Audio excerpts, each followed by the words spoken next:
The anti-cancer effects of the turmeric pigment curcumin extend well beyond its ability to block carcinogens. The anti-cancer effect of curcumin mainly results from the multitude of ways it regulates programmed cell death. It's estimated that the human body consists of 10 or so trillion cells. That's a million. Almost all these cells get turned over within approximately 100 days. We're like a new person every 3 months. We reinvent ourselves physically. And since we're just made up of 3 things, air, water, and food, those are the only inputs. We are what we eat, literally, physically. In a sense, our body has to rebuild itself every 3 months with the building materials we deliver to it through our stomach. Right? Our mouths are like the access road to the continual construction site to our body. Trucks roll in 3 times a day. What do we want them to deliver? Some shoddy, cheap stuff we scrounged around for or bought at the discount outlets that's just going to fall apart? Or do we want to build our foundation solid? Right? We are each walking around inside the greatest known architectural structures in the universe. Let's not ruin such grand blueprints by consuming junk. Anyway, we only own the biological real estate we're born with, so if we need to rebuild every 3 months, we also need a wrecking crew. Right? If we're replacing 10 trillion every 100 days, that means we have to kill off like 100 billion cells every day, normally, out with the old, in with the new.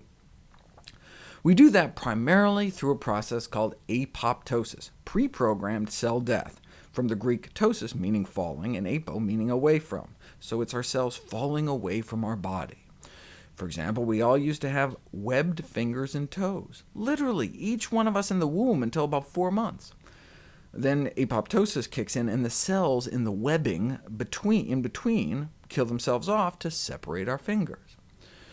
Some cells in our body overstay their welcome, though, like cancer cells. They don't die when they're supposed to, by somehow turning off their suicide genes. What can we do about it?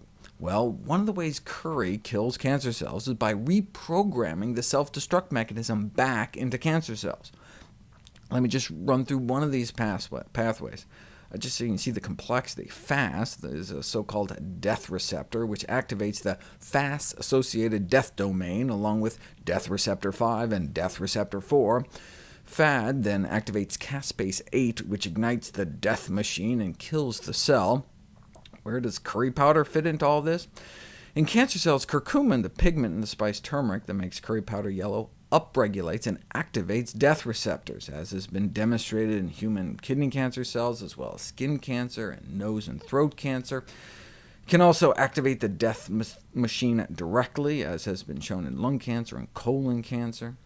Caspases are so-called executioner enzymes that, when activated, destroy the cancer cell from within by chopping up proteins left and right, kind of death by 1,000 cuts. And that's just one pathway.